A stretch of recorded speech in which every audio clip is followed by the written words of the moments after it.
addicted to? And what did this world do to you? What'll it take to get you through? And how long has this had a hold on you?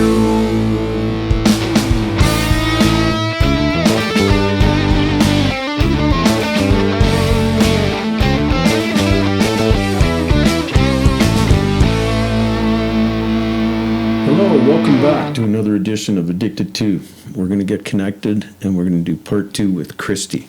Hey. Hey, welcome back. Yeah, it's great to be back.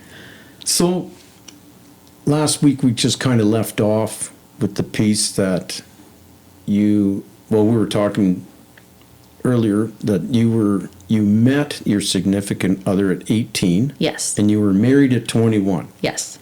So, and you had your daughter at 23. Yeah. And here you are, you've been married now for? Over 20 years.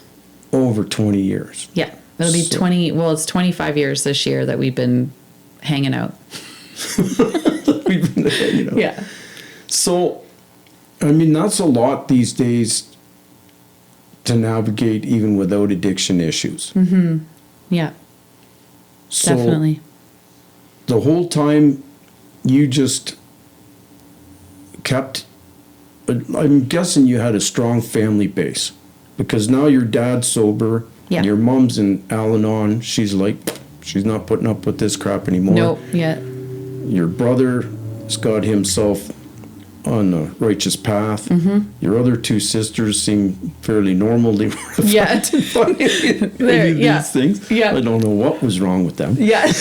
Me neither. I'm like, how did you guys get out of this? But yeah. Isn't that weird? Isn't it? Touches everybody, but yeah, somehow they didn't, addiction didn't grab them, which is lucky. And just from that perspective, did they ever say anything that you got a lot of undue attention or anything like that, or they just really wanted to see you turn it around? I'm sure they have their own thoughts. But I'm sure it was like, thanks a lot for making us spend a year in treatment, and but I think I know that they're very happy that they have their sister and their brother and their dad. I think that there's a lot of forgiveness in addiction, and that can take a lot of time to forgive. So I think I had a lot more compassion for my dad and my brother because I was an addict as well. Yeah. So you had a different perspective and a different way of seeing, like, I can understand addiction from a different level. Whereas sometimes when you're on the outside, you don't understand why someone has caused so much pain and hurt someone so incredibly. And I think that's a very difficult place sometimes for siblings to be, because, that hurt is so deep and they don't understand addiction to that level. Like there wasn't just pain from, like, say me, there was also pain from my brother's behavior, pain from my mom, pain from my dad.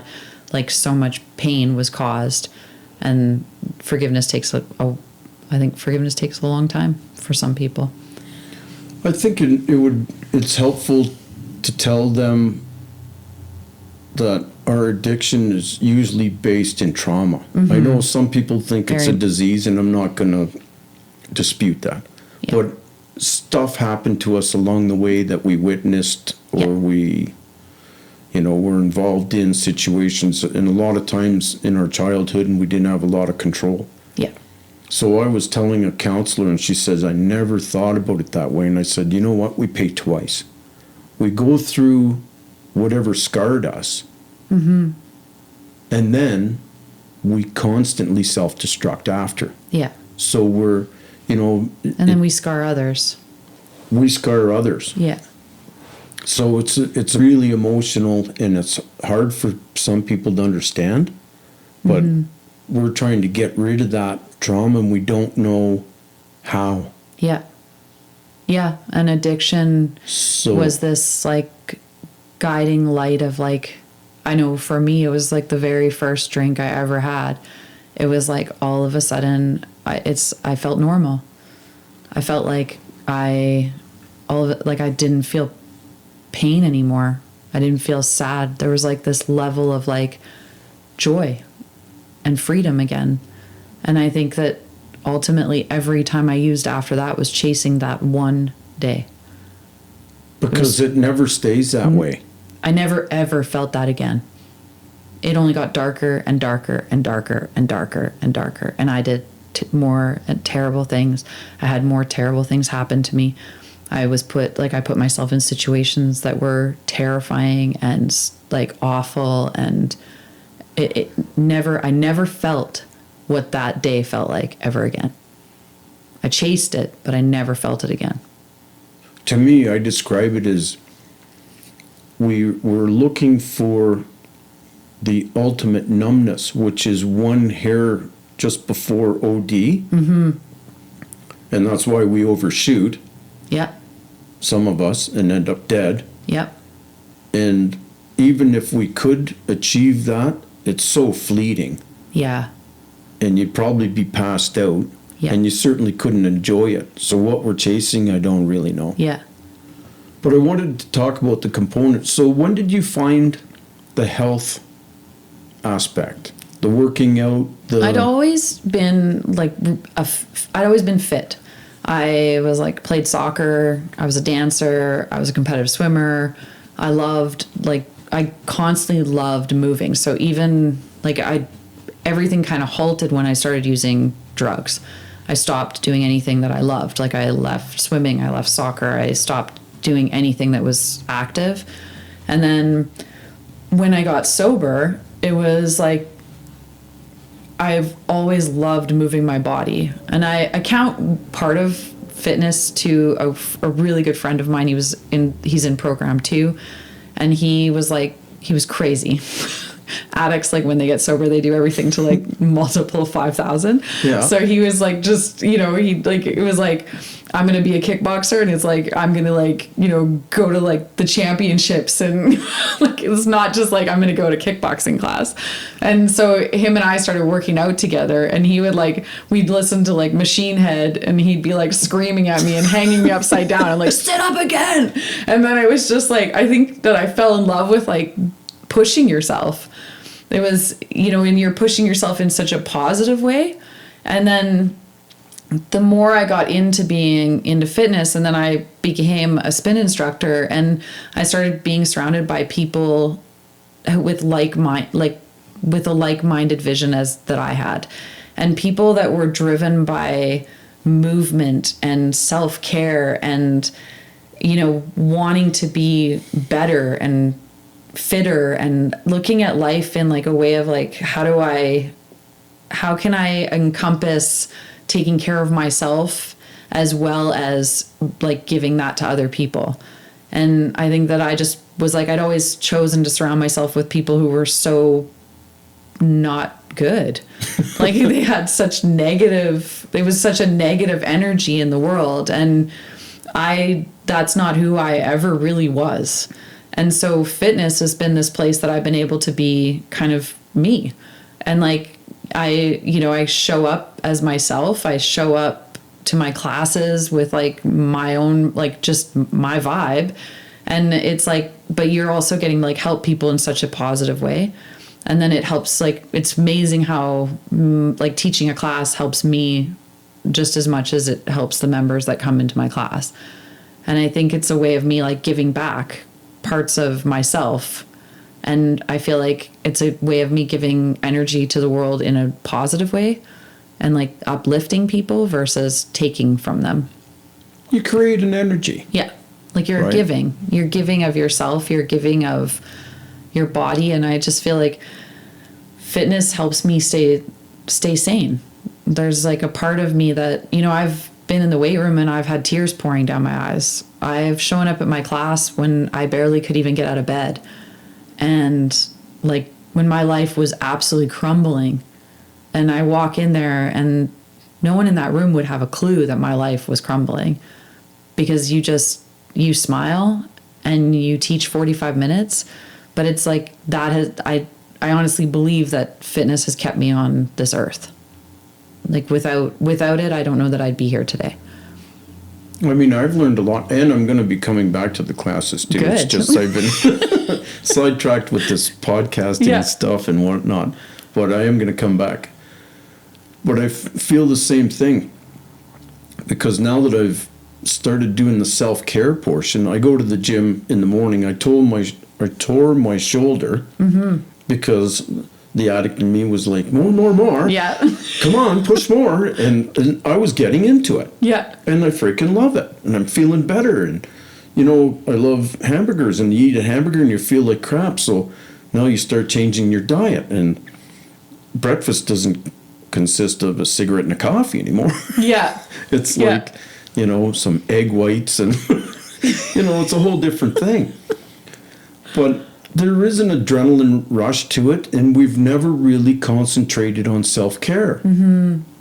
Well, I'm being programmed since I was 15. There's the, you know, you've taken the mental side of self-care, and that way up here. But then when it comes to the physical side, like everything coincides with itself. So if your mental health is strong, but your physical health is weak, you're out of balance. There's no balance there. Right. And I feel like that coincides with like my spiritual health too. So like the more that my physical health is good, my mental health is good, and then my spiritual health is strong. So it's like it all aligns with each other. It's that, you know, you look at the whole picture. It's like if one thing is off, then it's not all working together. So I found that like when I got pregnant with my daughter at 23, I gained like a crap ton of weight. I was like 120 pounds or something. And I was like, oh yeah, I was like almost 200 when I gave birth to her. Oh, really? Yeah, it was like absolutely devastating to me, like devastating. It was like I looked like a supermodel, and I went from like this body that I had like Worked so hard for. well, that I like loved, and it was gone. Like it was just gone. Like it was everything that I had based my worth off of was destroyed to me. I thought that after I had her that I would never, like I just believed I would never be beautiful again, because my looks had always been so tied to my worth, if that makes sense. Like my value was in what I looked like, not in who I was. And so now I had lost, like, I was no longer using, I no longer drank, I was no longer fun, I didn't smoke, and now I'm fat. Right? So you're like, cool. But in all fairness, like, so when you look back at it, I can kind of relate to it. When I went through a divorce, I lost everything. And I don't want to talk about all of that piece, but I was reduced to a negative thing. Zero, yeah. And I resented it. I was angry. Yeah. That was still in my addiction. But I fought back and I did things, and then I sobered up. And what I can tell you now is it was probably the best thing that ever happened to me, because I made peace with having nothing. And I only had one way to go up. Yep. I couldn't really sink any further. Nope. So it taught me and it humbled me. Yeah. Even though, like, at the time and for quite a few years, I was like, oh, like, Yeah. family court and whatever, even just the mere mention. I did a few steps Some about fours. it, and it was a reoccurring theme. Yeah. But I'm just wondering, did you have to go through that to understand that there was a lot more to Christy than just the way she looked? Yeah. It's been, I would say that the greatest journey of my sobriety has been learning to love myself. So that was an important piece. Absolutely. And I still to this day, I'm learning to love myself. And the universe has thrown some huge things in my way in regards to life through my sobriety. Like I would say, you know, most of us have the story of that our addiction was the worst time in our lives. And sure, It was really hard, but I'd say I've lived far worse in sobriety. I've been through things that would devastate people. And It's true. it's been learned. It is absolutely true. Because these Just feelings because you and get stuff. sober doesn't mean that life stops. It's like, and now you're alive and you're You real feel it. and you feel it. And it something hurts. it hurts. It does hurt. Yeah. And you have to deal with it. And you're like, damn. Yeah. And you're like, sometimes it's like, fuck, I wish I could just not feel this. Like, Oh, for sure. I've been where I've just, just cried into my pillow for hours and been like, can I just not feel this? Like, but now, it's funny. It used to be like, go drink. Like, that's what I would hear in my head. It would be like, I know, when I was younger, I'd hear like that, just go drink. And then I'd be like, that's stupid, and then you'd be like, well, go get high. And then you're like, no, can't do that either. But now that disease, what I call like my monster's like, die. And then it's like, you want to feel? Die. You Wow. don't belong here. Like, that's where... That's that negative energy just wants to take you out. Yeah. So what it's do you like, do? I feel like, they always say like, it's always, you're doing the work to strengthen yourself, but your disease is doing push-ups waiting for you. And I truly believe that, like, cunning, baffling, powerful, patient. It is so patient. It's an energy that is. won't go away. Never sleeps. No. And that's why we have to, that's why I do the work. Because if I don't do the work, that energy gets stronger. And then You and me both. that darkness gets stronger and stronger and stronger. And suddenly you start to see, like, you look in the mirror and, like, you start to see that spark in your eye starts to change. And you know that something's like, you're like, oh, I got to do some work here. Because, like, if that spark changes, then that changes me. And I think that that's kind of, like, ultimately ties back into the self-care, the self-love. Because without learning, like, constantly learning to love myself more. And that the longest relationship I'm going to have on this earth is with myself. So just to recap a little bit, because I'm older than you are. Yeah. But this is what we go through. So we run the tape and we say, okay, but I'm not going to drink. I'm not going to entertain that. Yeah. I'm not going to do any drugs. No. I quit smoking and I'm not going to go back Yeah. to that. No. Pointless. The eating thing, you're going to pay for it because we got to work harder at the gym. Right. So now we're faced with, what do we do as a crutch?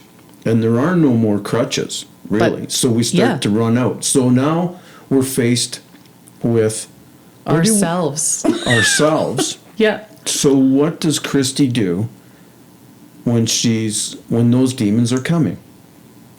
And you're feeling vulnerable and you're hurt for whatever happened.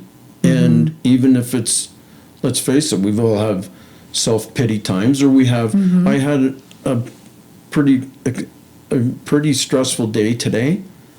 And yeah, I was kind of freaking getting frazzled Yeah.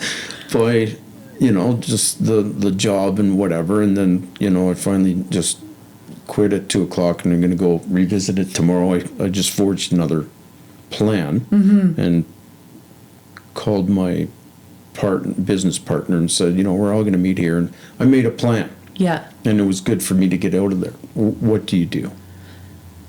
I think, like, a good reflection. So 3 years ago, my life, like, absolutely, it was like a bomb. It just, like, my whole world exploded. And, for 6 months, I barely even moved. Like, I barely got out of bed. I didn't eat. I couldn't sleep. I don't even remember. Like, I don't even remember life. I don't remember my girls. I don't remember my dogs. I don't even know what happened in those 6 months. And then it was like, all of a sudden, there was this, like, Christy, get up. Like, get up. And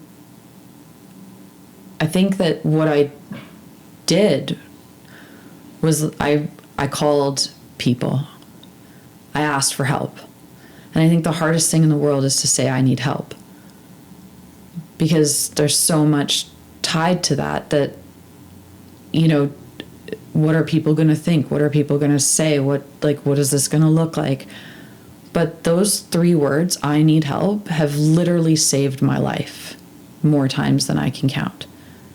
And like over the years, I've built such a strong foundation of people in my life and program and knowing where to go and what to do and who to reach out to. And, you know, like it's funny because like I started going to Al-Anon when my life fell apart. I've been in AA for 27 years and I started going to Al-Anon, and because now addiction was at my front door, and it was like, but I knew where to go. And it was the hardest thing in the world was crawling into that room because I felt like I was on my knees walking in there. But it was the best thing that it was like my soul knew where I needed to be. And I knew how to I knew what to do. I knew who to call. I knew the places that would help me. And I also knew I needed a bounce of like, okay, right now I need to be in therapy. So right now it's like step back from maybe utilizing a sponsor so much because everyone has opinions and I need to listen to my own soul. And I think that's the other thing is like learning to pause and just get quiet with myself. That's what I've learned to do now is like there is no crutch. It's like stop, pause, open up a journal. I strongly believe in two-way prayer where you're like almost talking to the universe and having like an open conversation versus just praying. So when you're saying two-way, you're getting some response? You're looking for, you're putting out an energy and then you're looking for those, I call them glimmers. So it's sort of like the universe's way of like speaking back to you. So it's, you know, somebody buys you the coffee in front of the line at Starbucks and you're just feeling so like, I make a conscious note to write 10 beautiful things that have happened to me every day at the end of my day. Because gratitude is how I live today. It's, if you lose gratitude, you lose everything. Yeah, because then you start taking control. Yeah. And we don't want to do that. No. And even in like the worst of the worst, like when like my whole life crumbled, it was like, but I'm still here and I'm still alive and my feet still hit the ground and I have 2 incredible daughters that I love more than anything on this earth. And I have 2 dogs who like rely on me with everything. And, you know, like I had to find things I was grateful for. Like, why am I here? And I think that that's been my life though, ever since getting sober is gratitude. Where can I find the light in the dark? And the dark's going to come, but it's like, there's always more light. So it's like constantly reminding myself of like when I pray, you know, all of a sudden it's like 11:11's on the stove. And it's just like, that's the universe's way of saying like, I got you, you know, or you're driving and it's like 444 on somebody's license plate. And you're like, yeah, you know, you got me. Or it's like, just like you know, today I like go into the bathroom and this little baby's getting his diaper changed and he's like, hey, but it's like, you know, a baby says hi to you and smiles and like, you know, they want to talk to you. You're not some creepy weirdo, right? So it's like just the energy that you're putting, like, I think it's like, again, I don't want to bleed on the people who didn't cut me. And I choose to take my trauma and heal it versus take it and hurt other people with it. So it's like, how do I do that? I need to work on myself and I need to be great. Like I need to find gratitude And even like in the darkest moments, it's like, you know, I was really angry with the universe. Like I was like, why would you, like, why?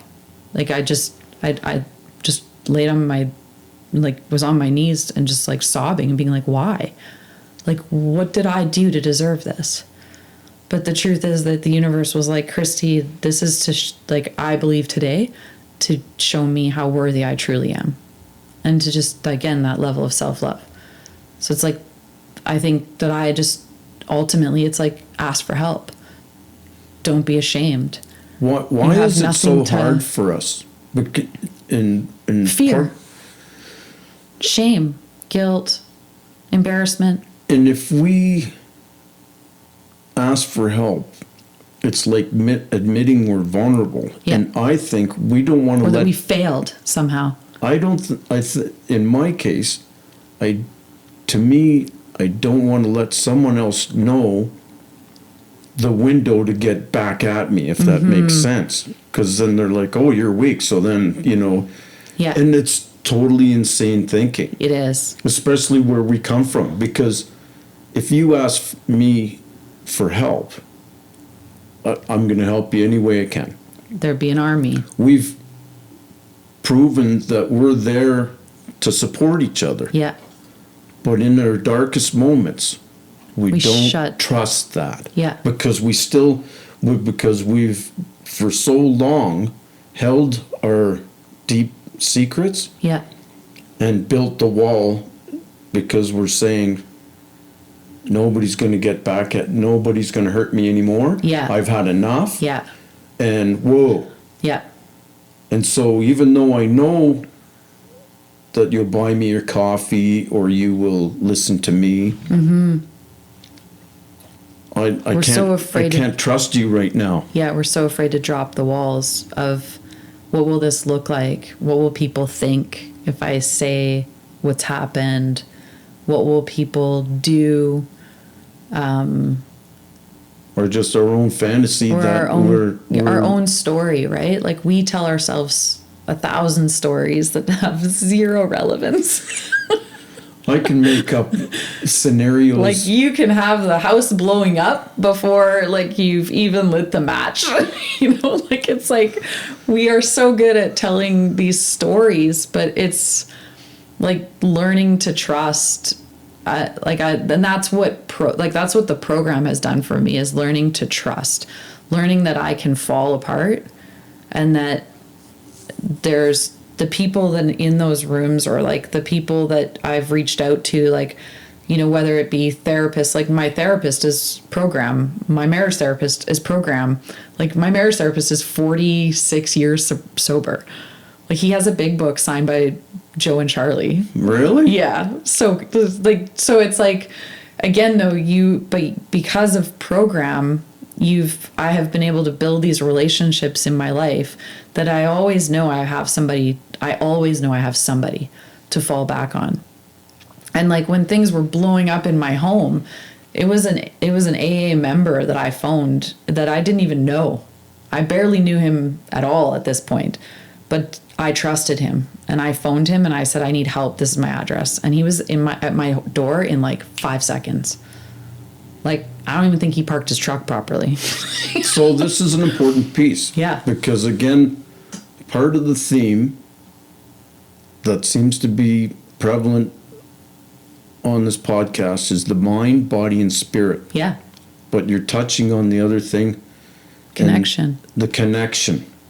Connection is so, so important. Without the connections of the other people, and I think that's why when we meet, we create another energy that uplifts each other. Yeah. And that helps. It may not solve all the problems. No.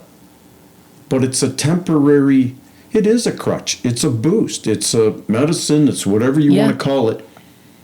It's a familiar face. It's a healthy crutch. So like it is. Fitness, healthy crutch. Meditation, healthy crutch. I do sound baths, which is like energy healing, healthy crutch. I've been to those. Drum. Yeah. Like, again, breath work, healthy crutch. Like it's things that help. It's things that work for you whether that's going to 3 AA meetings a day. There are people who do that. You know, it's like what crutch, like, and I don't even know if I call that necessarily a crutch anymore. It's more just like, It's a tool. it's a tool, and it's a healthy tool. And it's learning how to use those tools to help better you versus hinder you. And at one point, we only knew how to hurt ourselves.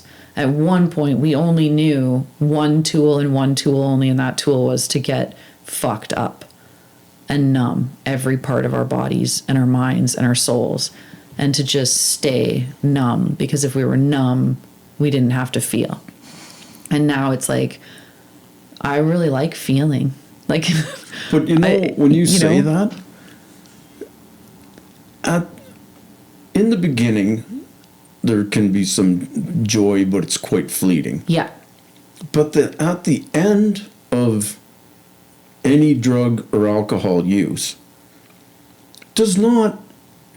what we end up feeling is depressed, yeah. angry. Pain, guilt, shame, So anger. we're not numb fear. at all. No. And then the mind is working on these scenarios. Yep. I mean, I've taken trips around the world, never left the couch. I've dated people that I've never met. Yeah. Who knows what kind of crazy things have happened Yeah. from You're trapped a in bottle and you've never left the couch. addiction traps us in this bubble of fear and suffering, and then it's like, and we're chasing joy. Yet we'll never find it in it. You'll never find it in addiction. You'll never find it. And then you get sober, and suddenly it's like, and like I don't. Happiness is fleeting. It is. Like it is. Happiness is fleeting. There will be happiness, and then there will be sadness. There will be grief, and there will be like celebration. Like that is reality. But it's like genuine joy. I don't think that I ever felt joy until I was sober. Like again, I remember joy as a child, and then joy in sobriety. But there was never joy in using. I didn't feel joy. I didn't feel happiness. When I robbed my best friend's house, and I was like, there's no happiness there. I was crushed that this is who I was and this is what I was doing. But again, chasing that very first day when I was 12 years old and someone handed me a freaking bottle. And it was that one feeling that I was trying to get back. Yeah. And yet that feeling, what I felt now in life in the last 27 years, doesn't even come close to that feeling. You know, you're like, and I look at my husband, like he's almost 3 years sober, and it's like, he's like, you know, there's joy, there's real joy. Like I have pictures of him in the last 3 years that have more smiling and more laughter than I have seen in 20. I've seen it. I've seen it on Facebook. Yeah, you've seen it. I post them. And honestly, that man did not exist for 20 years. I didn't know him. You know, you saw little pieces of that guy, but you didn't see the man you see today. And you don't, and he sits and he says like, I've never felt this before. Or like, you know, he'll hug me and he'll be like, I didn't even know that it could feel like this. And like, that's how numb you are, that you've been with this woman for, you know, since I was 18 years old. Since I was 18 years old. 25 years. 25 years this year. And he didn't even know that it could feel like this. Because so numb. So empty.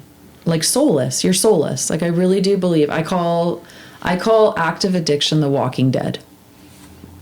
And I am going to poke him to come with me to another class. Yeah.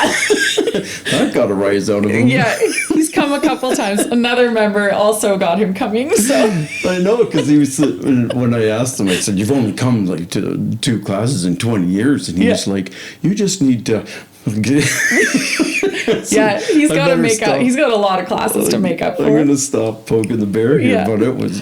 But the you know what? The one class that he did come to was so great. Yeah. Yeah. It was so great. It was nice to see him there. And like I said, I'm going to come back because And another AA member was there a little while ago, and I saw him walking, so I was like, we should come to my class today. So he came, and then the next week he was like, your husband better be there. So he got dragged again to come. You know, and that's the thing, is we're pushing each other to do nice things, and the camaraderie. Yeah. Because it is nice, even if we're having, you know, we all go through our ups and downs. Mm-hmm. But it's nice to see each other. Yeah. And because we've known each other, like, it turns into years. Yeah. And, you know, no matter how we're doing, it's still like, you know, we're on the right side of the grass. Yeah. And you start to know each other's stories, and you start to know where each other have come from. And like, you had another member on this podcast who has been a huge guiding light for me through the last 3 years. That man has shown up for me in ways that I can't even describe. And this was just somebody I just kind of met, fluke chance. But something about his spirit had, like, it was something that I needed, and he was just there. And like, I've called him on some of the darkest moments, and he's like, when can you meet for coffee? I'll be there at 7, you know? Yeah, well, not only that, I've found, you know, we're really good actors in hiding and stuff, but we are very smart, talented people. Very. Incredible. You know, like, I mean, I meet Manny, who's been on the podcast. Yeah. And, you know, we meet at the gym when he's in town. He works in He comes in to my the class States. too. Yeah. Yep. Oh, yeah. I mean, he can ride. Yeah. And he's always bugging me for coming on Sundays, which I'm going to get back to as well. Yeah. But, you know, it takes 7 years to get his designation. Mm-hmm. Right? And, you know, when we clean up, you find out the people behind all of this are very, very smart. Brilliant. And talented. Absolute. Yeah. Very Brilliant. talented. Yeah.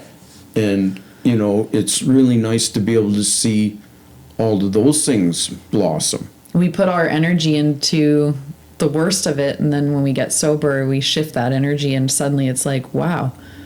Like, wow. You know, I used to think I was, like, stupid. Like, I just did. That was just part of, I think I just grew up with that tape. I had older siblings that were always like, you're so stupid. You know, it just kind of clicks after a while that's who you are. And then I remember, like, getting sober and doing, like, an English exam, and I got, like, a 94, and I was like, oh my God, I'm so not stupid. Like, you know, but you're like, in your mind though, all that time using, I would have just told you that I was useless. Like, if I could come back today, I would have been the kid in the front row being like, I'm going to be a doctor. And I would have sat in that front row, and I would have been like, I don't care what those bad kids are doing. I don't know. I don't need to have anything to do with them. Like, in my next life, I hope I'm like front row kid. Yeah. No, I mean, it's true. And I just wanted to touch on one more thing. We're running out of time. Yeah. But for the people that are coming in, I think it's important. Something I'd like to pass on that I don't think gets passed on nearly enough. Yeah. When the people that are coming in and are struggling, I know people say, okay, well, you got to go to more meetings and do all that. And Yeah. 90 meetings, 90 days. And some people do and some people don't. Mm-hmm. But even after that, you might be feeling it after a year or two.